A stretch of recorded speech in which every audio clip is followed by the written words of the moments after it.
dan syair yang menawan mengalun di sana, menyayat hatiku. Dan nada yang sendu, puisi yang menawan terjalin bersama. Oh, nyanyian sunyi tanah yang permai, yang kaya dan melarat, terhampar di sana, di timur mereka. Dan bunyi ombaknya dan siul unggasnya melagu bersama.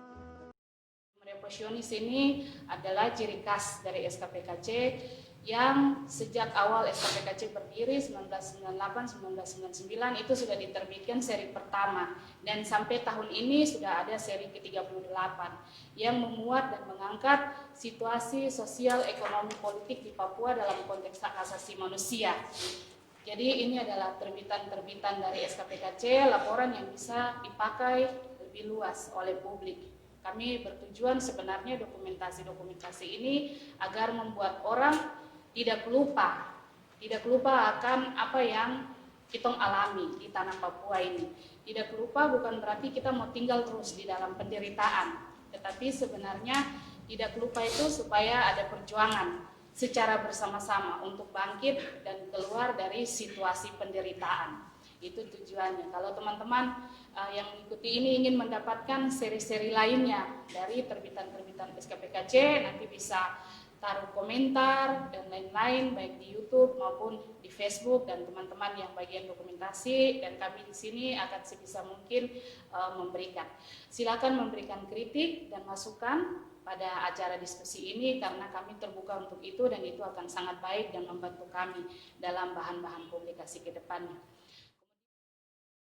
Buku ini sebenarnya satu kumpulan 11 laporan kecil yang saya tulis dari pertengahan itu Agustus sampai akhir itu Desember.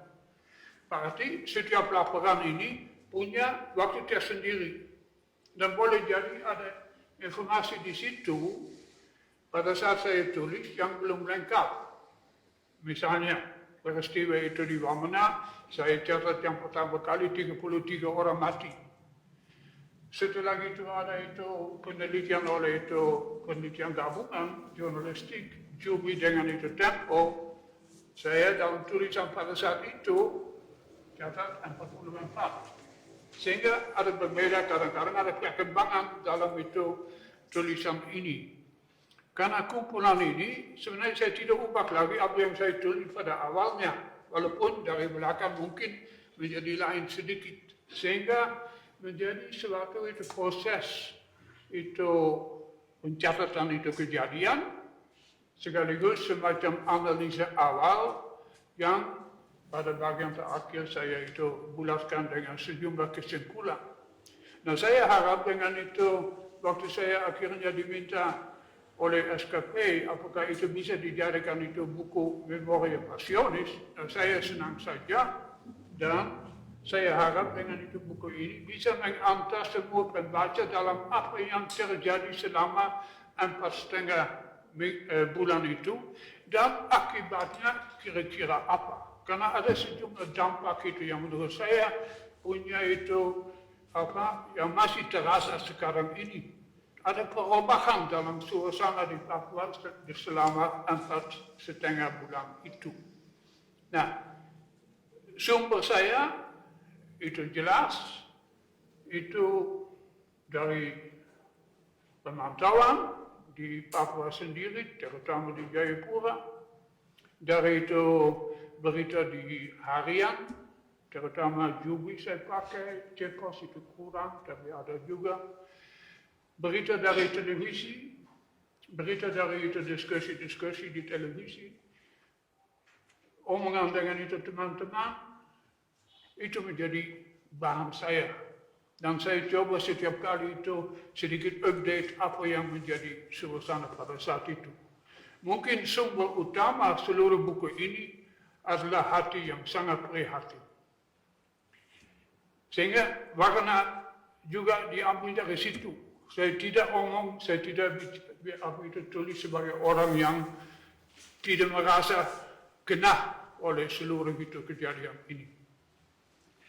Nah, kalau saya lihat itu, buku ini berarti ditolak dari satu hal saja, yaitu insiden rasis di Surabaya pada tanggal 16-17 itu, Agustus, yang begitu hebat, sehingga ya sudah,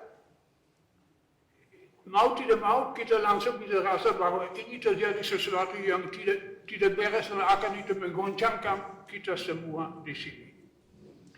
Nah, sambil mengikuti apa yang terjadi setelah itu, dan yang saya rekam itu hanya yang berita yang ada, fakta yang ada. Saya tidak membayangkan itu banyak hal. Saya ambil apa yang saya lihat, apa yang saya bisa baca, apa yang bisa diakses oleh semua. Hanya saya mungkin itu secara sistematis itu kumpulkan sedikit.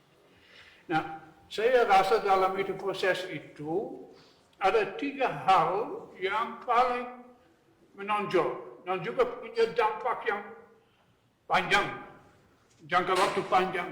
Bukan saja sesuatu sesaat saja terjadi besok itu tidak ada lagi, tidak. Ada 3 hal yang saya angkat dan mau saya sedikit itu uraikan dalam itu introduksi ini. Yang pertama yang menonjol adalah penggeseran dari masalah rasisme ke operasi keamanan. Itu satu.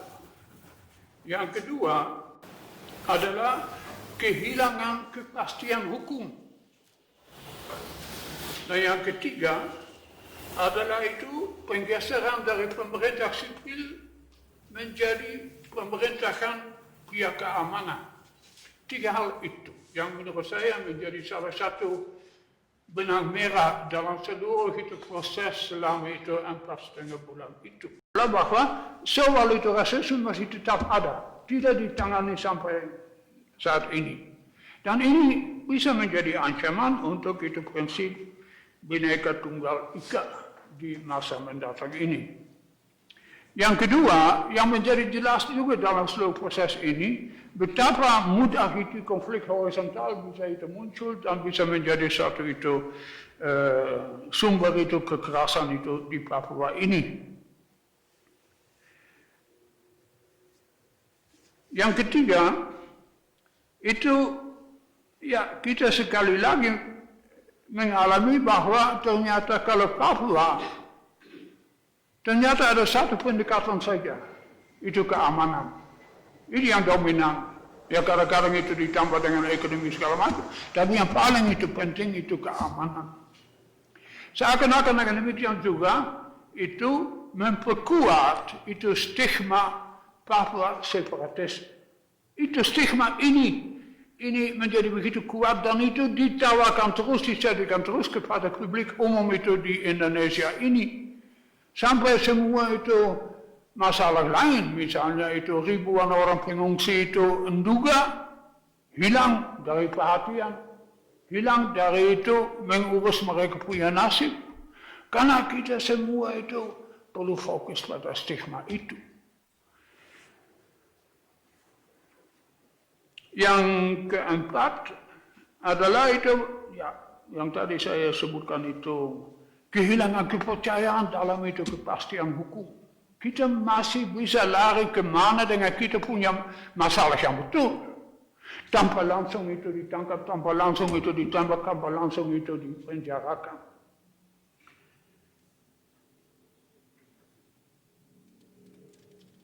Yang terakhir itu, soal itu pemerintah, saya rasa juga dalam itu konteks itu demokrasi itu Indonesia ini, kita sebenarnya wajarnya menuntut bahwa pemerintah sipil diberikan tempat dan berikan itu wewenang, berikan itu kuasa untuk menentukan apa yang perlu dibuat. Kita juga dalam rangka yang sama harap bahwa itu maklumat dari Kapolda yang dirumuskan itu waktu itu Kapolri dengan Pangdam mulai itu berkantor di Papua dicabut karena ini justru itu membungkamkan itu suara itu masyarakat sekarang ini malahan melanggar itu hak kita untuk bicara, hak kita untuk kumpul. Memang kita perlu buat itu dalam itu keadaan itu baik, damai dan segala macam. Dan memang harapan saya dalam itu aksi-aksi mendatang, kita perlu juga jaga dan minta semua lembaga yang bisa untuk memperjuangkan bahwa perjuangan di Papua dijalankan dengan damai saja. Tolak segala macam kekerasan. Selama kita sendiri pakai kekerasan, kita tidak bisa omong sama orang lain yang pakai kekerasan. Dan ini untuk saya suatu seruan yang betul. Sehingga kalau ditanyakan dengan hati keprihatinan apa saya ini yang ini, kita itu boleh berjuang, kita punya hak untuk itu diakui, apalagi kita punya martabat. Ini wajar sekali kita tuntut dan tidak bisa dihukum kalau kita tuntut itu dengan damai. Penting untuk kita orang Papua adalah bahwa kita terlalu banyak bicara dari semua itu, ngomong saja, tapi ketika menulis, mendokumentasikan itu lemah. Jadi saya teman bilang itu orang Papua ini buta tulis. Kalau bicara saja itu semua bisa bicara dari awal sampai akhir. Tapi pas suruh tulis, suruh ini tidak ada yang mau, nanti baku lempar. Nah ini hal seperti yang dikerjakan oleh kawan-kawan SKPKC, saya pikir ini yang harus lebih banyak kita kerjakan. Ini sudah seri keberapa? Sepengetahuan saya ini di Sinode DKI, Kingmi juga memproduksi buku-buku seperti begini ya, selain di SKPKC. Karena kita sendiri tidak punya dokumentasi yang cukup tentang Papua, bukannya soal HAM, tapi hal-hal lain juga seperti kebudayaan, kemudian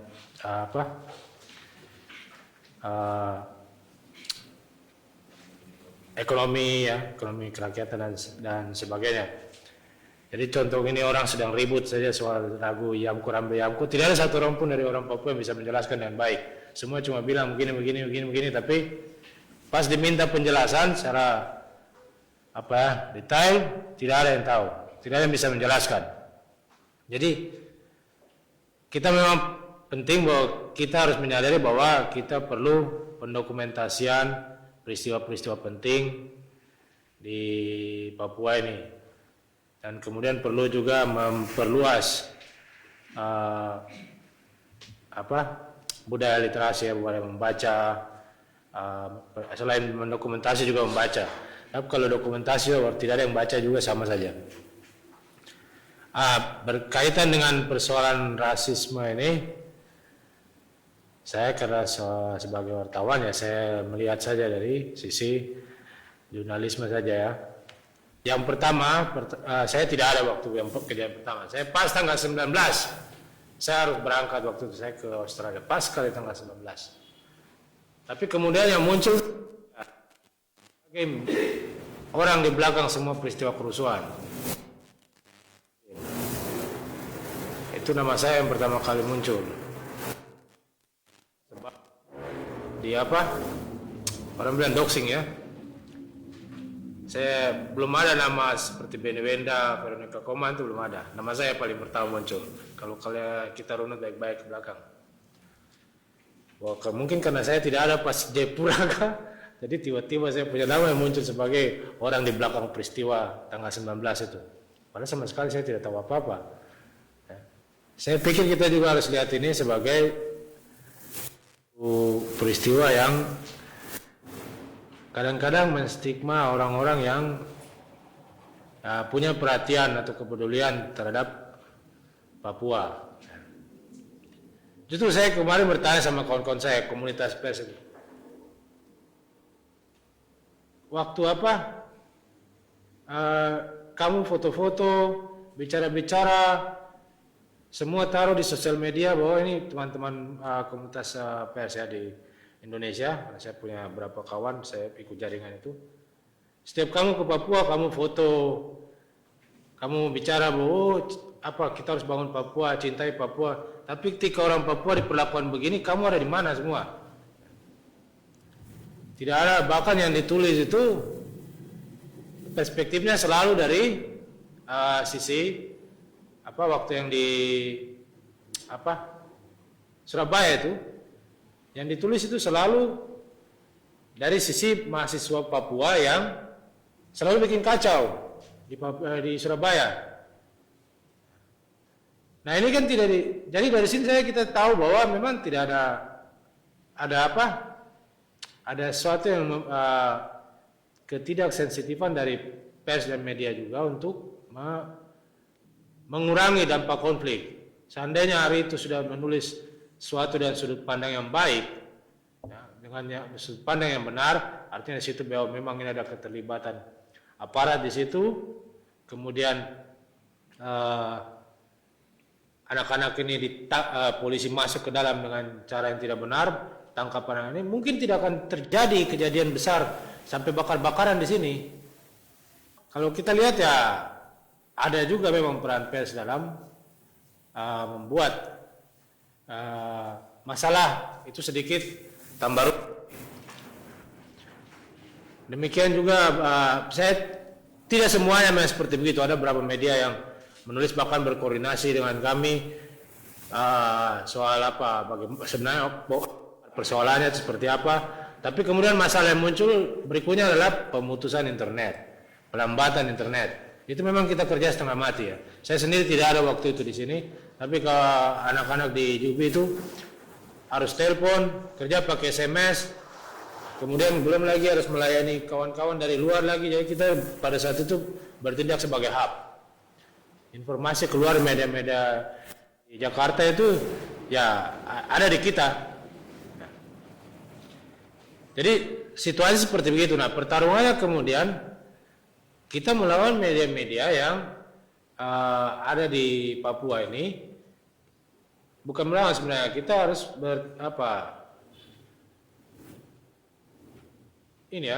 informasi ini kan tidak imbang.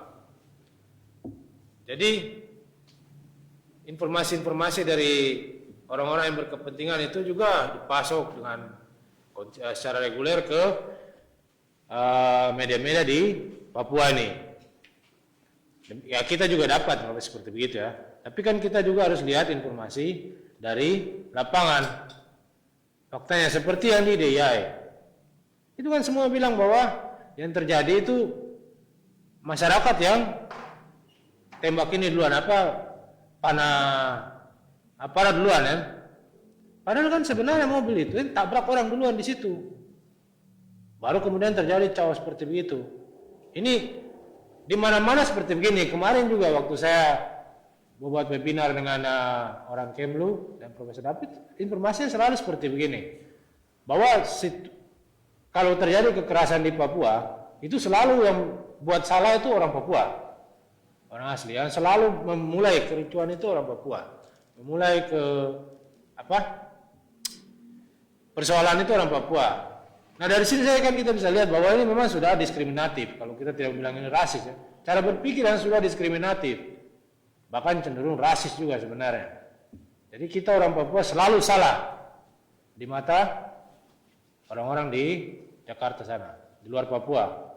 Jadi kalau terjadi apa mungkin hari ini juga kalau ada kacauan sini misalnya tiba-tiba ada masalah di sini, tetap nanti kita nih mungkin yang rambut lurus tidak akan ini. Kita yang rambut keriting ini, saya ini rambut lurus itu nanti kita yang bawa duluan. Persoalan barang bukti segala macam dari belakang. Jadi itu sudah seperti begitu. Nah ini menurut saya ini sudah sangat-sangat parah. Oke, 38 ya, tuntut martabat orang Papua dihukum. Jadi apresiasi ini patut kita berikan karena ini bisa jadi referensi buat kita di Papua, ingatan penderitaan kita yang terus-menerus terjadi. Saya lalu yang dalam memori Pasionis yang lalu saya bilang, ini catatan penderitaan terus-menerus kita buat dalam buku. Mungkin ada waktu kita sama-sama berjuang untuk akhiri supaya cerita ini berakhir dengan cerita kebahagiaan. Itu yang saya pikir jadi catatan buat kita. Memulai tanggapan saya ini, saya pikir tulisan dari Pak Theo ini sudah cukup komprehensif ya, mulai dari rasis sendiri dan kemudian diakhiri dengan bab 11 dan 12 itu kita bisa lihat bahwa akhir dari ini sebenarnya ada penyebab utama dari peristiwa-peristiwa ini. Ada latar belakang yang membuat sehingga ada peristiwa-peristiwa ini lahir. Jadi saya memulai dengan rasis ini. Kalau kita lihat yang pertama itu, saya tidak lihat aparat dulu, saya coba lihat bagaimana pemerintah atau negara tidak hadir.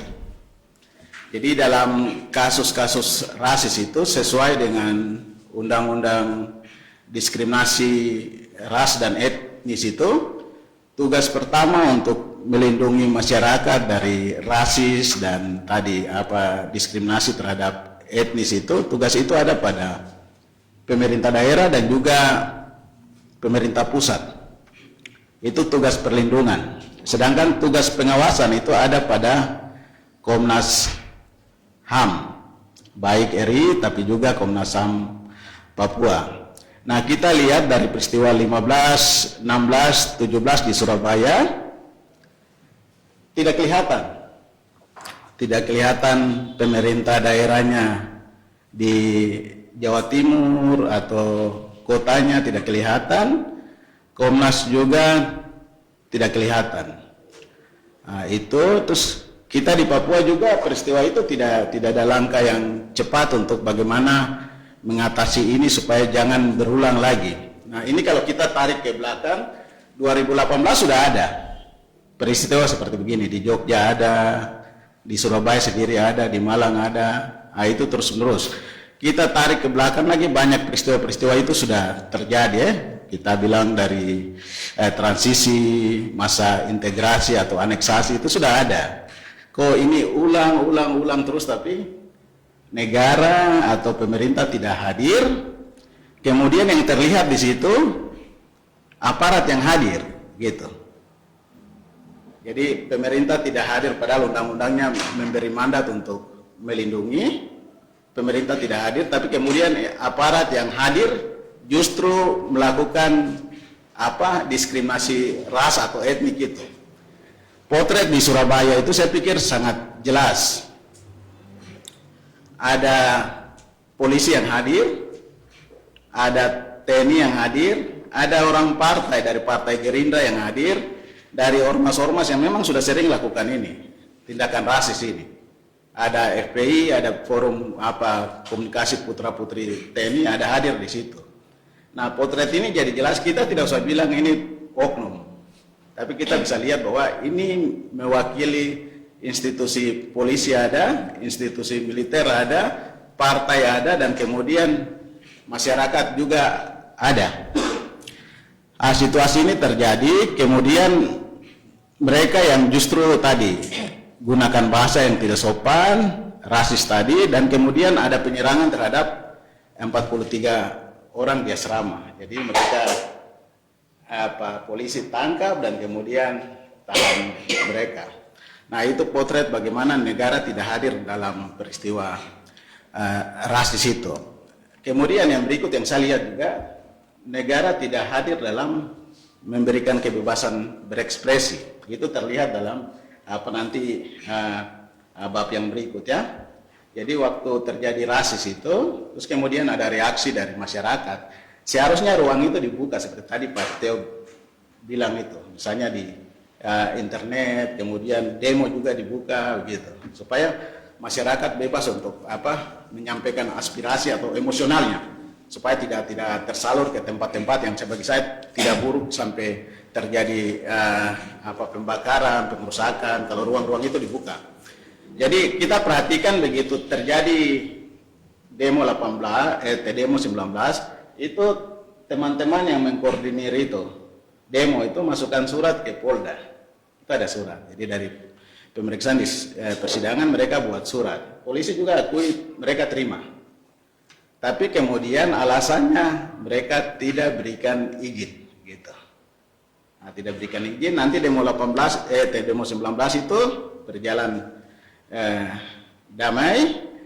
Demo tanggal 29 itu alasan anarkis, tidak diberikan izin, dan kemudian dampaknya itu yang mereka diproses hukum. Nah, kalau tadi kalau pemerintah hadir, itu seharusnya akses itu dibuka. Ruang-ruang itu dibuka saja, orang bebas berekspresi, termasuk aparat tidak hadir di situ. Tidak mengekang di situ. Aparat dibiarkan untuk mengamankan demo sampai di tujuannya. Jadi saya kasih contoh, kalau begitu demo, surat masuk, tugas polisi itu bukan alasan tidak memberikan izin. Itu cukup tanda terima saja. Kita masukkan surat, tanda terima diberikan, selesai polisi kawal, misalnya tujuan demo ke DPR. Polisi kawal ke DPR itu sampai demonya selesai, bukan menghambat dengan alasan tidak ada izin. Alasan-alasan ini yang sering dibuat di luar undang-undang dan kemudian masyarakat kita dihambat. Nah, itu yang terjadi. Kemudian setelah nanti Pak Teo, setelah demo tanggal 29, terus kemudian di daerah juga ada konflik-konflik itu, kemudian pemerintah merespon dengan pengamanan yang berlebihan ya. Di catatan kami ada sekitar 6.000, tadi di catatan Pak Teo ada sekitar 7.000 lebih pasukan yang di drop ke sini. Nah, sekarang pertanyaan berikut lagi, apakah negara hadir dalam penyelesaian konflik di Papua? Jadi misalnya kita tarik, ini dalam kaitan dengan, situasi Papua darurat, misalnya kita bilang militer, berarti negara juga hadir dalam bagaimana penyelesaian masalah ini. Misalnya kalau ada dropping pasukan yang berlebihan, misalnya ada TNI di dalam, itu di dalam undang-undang TNI itu tidak serta-merta langsung TNI yang turun ke sini, tidak. Itu ada mekanisme persetujuan lewat presiden. Presiden koordinasi dengan DPR, kalau kemudian sudah ada penetapan, baru kemudian militer ke lapangan. Kalau kita kaji dari situ, tidak pernah kita dengar presiden ada ACC untuk militer turun, paling lewat publikasi, lewat media, dibilang untuk pengamanan, tapi secara keabsahan itu tidak ada penetapan tertulis. Nah, itu kesalahan di situ. Kemudian dalam konteks dia bilang begini, ini konflik sosial, itu ada undang-undang penanganan konflik sosial. Jadi kalau pakai undang-undang itu, maka sekali lagi pemerintah harus hadir. Jadi kalau bilang pemerintah hadir tadi dalam penghapusan diskriminasi ras dan etnis itu mulai dari pemerintah daerah sampai pemerintah pusat harus hadir. Nah, dalam kasus penanganan konflik sosial itu tugas pemerintah daerah kalau konfliknya di level daerah atau kota, kalau di provinsi tugas pemerintah provinsi. Kalau kemudian sampai tingkat nasional maka tugas pemerintah pusat. Penetapan untuk skala konflik atau itu masuk bagian dari konflik itu masih di kota, itu koordinasi antara pemerintah dengan DPR harus dilakukan. Misalnya di kota, pemerintah kota dengan DPR kota gitu. Kalau provinsi, pemerintah provinsi dengan DPRP, pusat begitu dengan DPR RI gitu. Nah, dalam kasus ini kita tidak lihat ada koordinasi dengan antara pemerintah dan kemudian ada penetapan bahwa ini konflik sosial gitu. Sekali lagi pemerintah tidak hadir di sini, tapi yang hadir tadi aparat yang berlebihan hadir di sini dan kemudian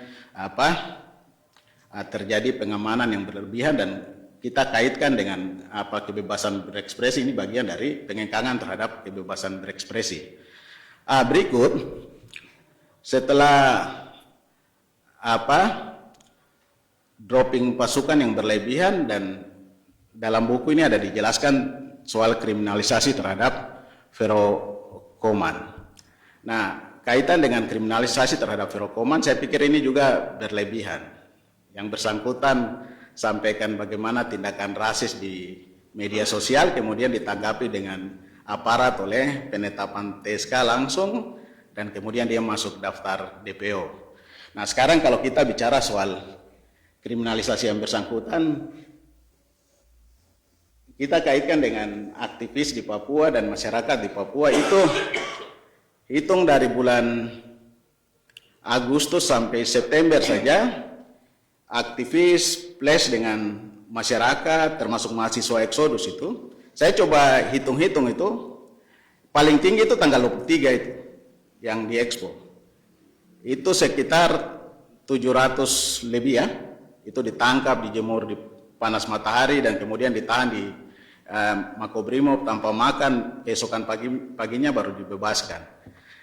Kalkulasi itu hitung dengan penangkapan di setiap daerah termasuk aktivis yang lain-lain itu sekitar 910 orang. Nah, kemudian setelah itu yang lain dikeluarkan, proses hukum itu lebih dari 100 termasuk yang sekarang masih ada di Wabena, ada juga yang di Jayapura. Nah, itu angka itu masih termasuk tinggi. Nah, dalam istilah polisi itu di serse itu research itu penelitian ya. Jadi ukuran-ukuran yang ilmiah itu harus ada, begitu. Jadi sebelum penentuan tersangka itu pertama harus saksi dulu. Setelah saksi, ahli, ada bukti surat juga, ada barang bukti. Terakhir baru setelah barang bukti cukup, petunjuk ke area yang bersangkutan kuat sebagai tersangka, baru penetapan tersangka. Tapi yang terjadi di balik ini, baik Vero punya, kemudian 7 aktivis itu, saya kasih contoh Agus, saya waktu itu kawal dia sendiri, pertama ditangkap, itu ditangkap jam 7, jam 9 TSK. Nanti saya tanya polisi, saksinya mana? Dia bilang nanti saksinya dari belakang. Ini jadi terbalik, TSK dulu baru saksinya kemudian. Dan itu hampir merata di semua aktivis yang ditangkap. Dalam perlindungan terhadap aktivis atau OAP itu negara tidak hadir, tapi kemudian proses hukum yang diskriminasi ini negara hadir cepat sekali. Jadi mereka ditangkap itu, Pak Teo, itu matanya ditutup. Dari proses sidang itu terungkap itu semua mata ditutup. Setelah ditutup dipukul lagi 7 aktivis ini. Dipukul, kemudian proses pemeriksaan awal itu pengacara tidak ada.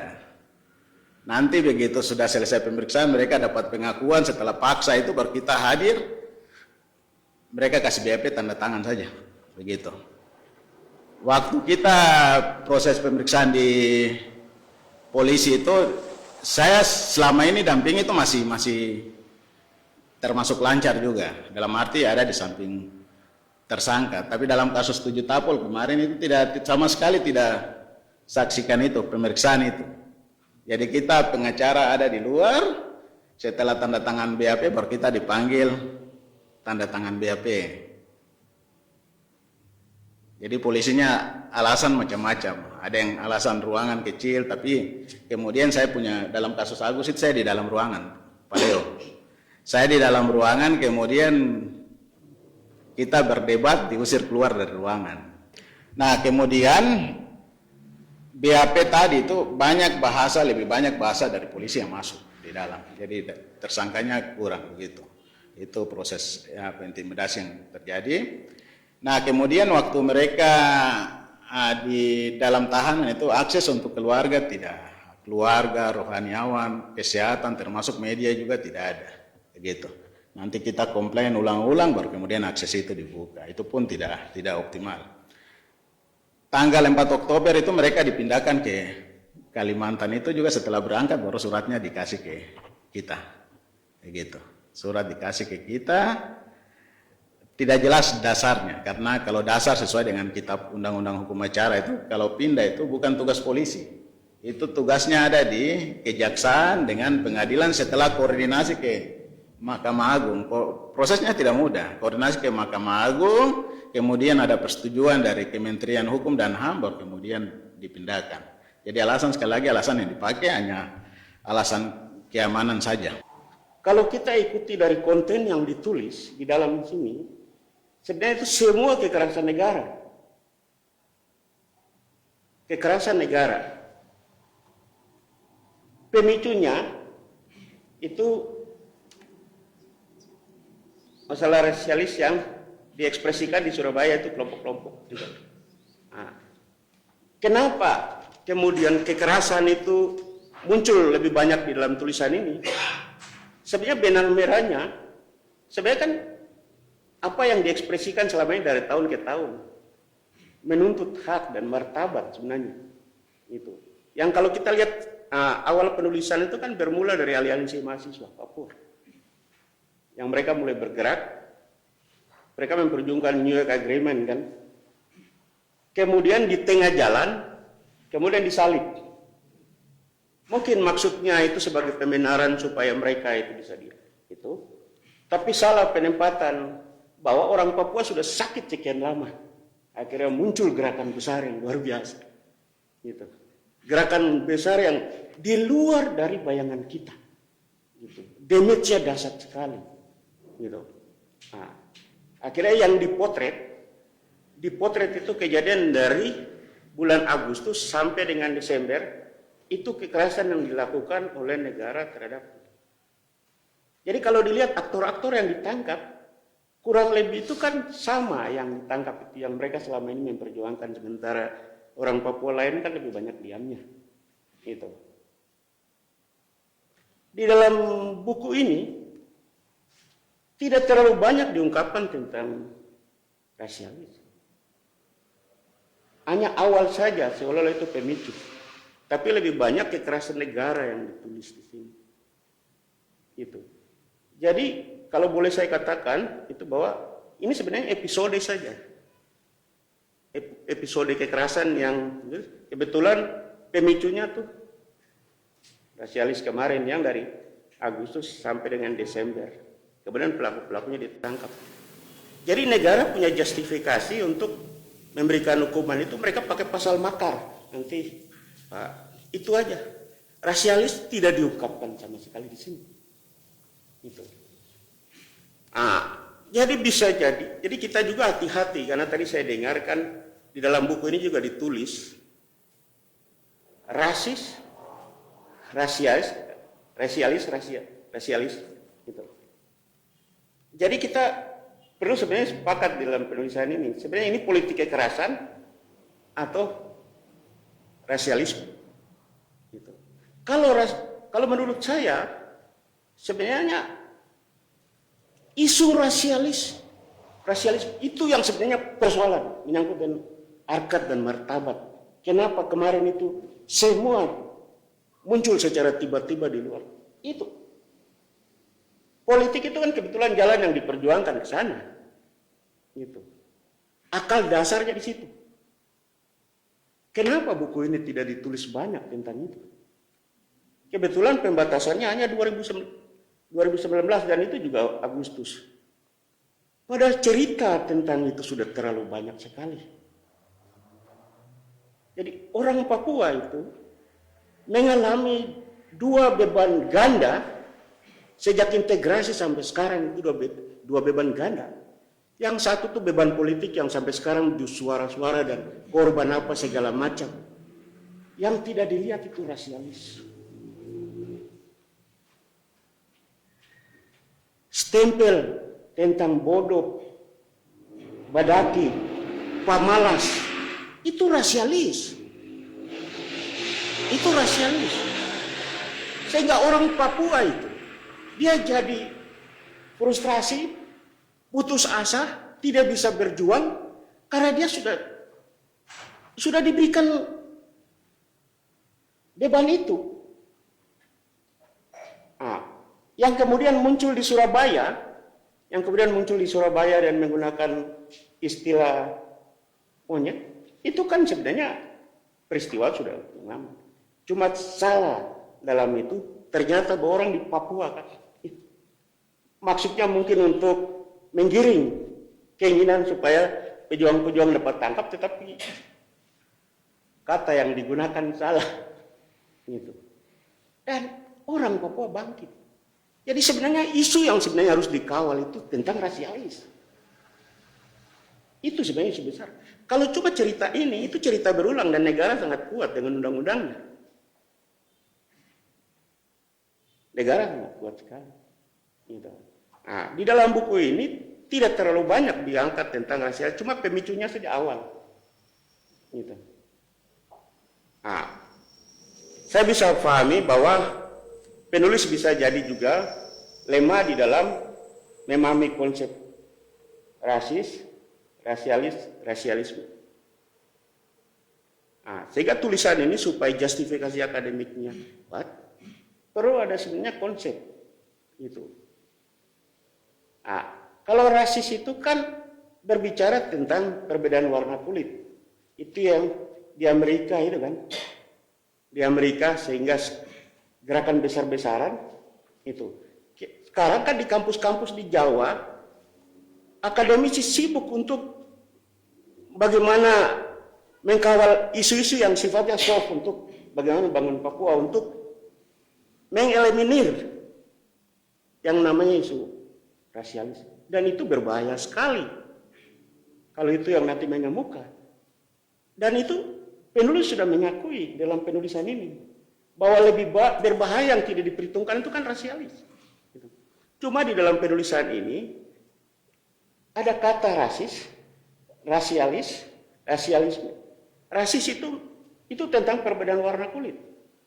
Kalau rasialisme itu kelompok tertentu merasa diri super dari yang lain sehingga yang lain direndahkan martabatnya. Itu. Nah, konsep ini penting karena nanti pembaca juga tahu itu. Sehingga persoalan-persoalan yang terjadi selama ini di Papua yang merendahkan martabat orang asli Papua, orang Papua itu juga bisa. Sehingga itu juga menyadarkan kita semua bahwa selama ini bahkan kata itu sudah diplesetkan dan kita anggap biasa. Babi kau, sapi kau dari mana? Itu dianggap bahasa biasa, tapi itu secara martabat itu kita direndahkan. Tapi kita terima itu sebagai bahasa pergaulan biasa. Kita harus kembalikan norma dasarnya supaya orang memiliki rasa untuk bagaimana merasa diri bahwa gitu. Nah, itu di dalam tulisan ini tidak terlalu banyak muncul. Gitu. Nah, sehingga saya sangat paham bahwa kemudian dengan pengalaman, pengetahuan yang ada di Pateo, coba untuk mengangkat potret kekerasan yang sudah setiap saat itu.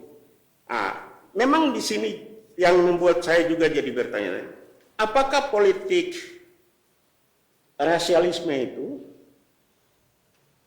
Jadi rasialisme itu kan bisa dari pikiran, bisa dari ucapan, bisa dari tindakan kan? Apakah dari pikiran itu kemudian dia muncul dalam kebijakan kemudian dipraktikkan setiap hari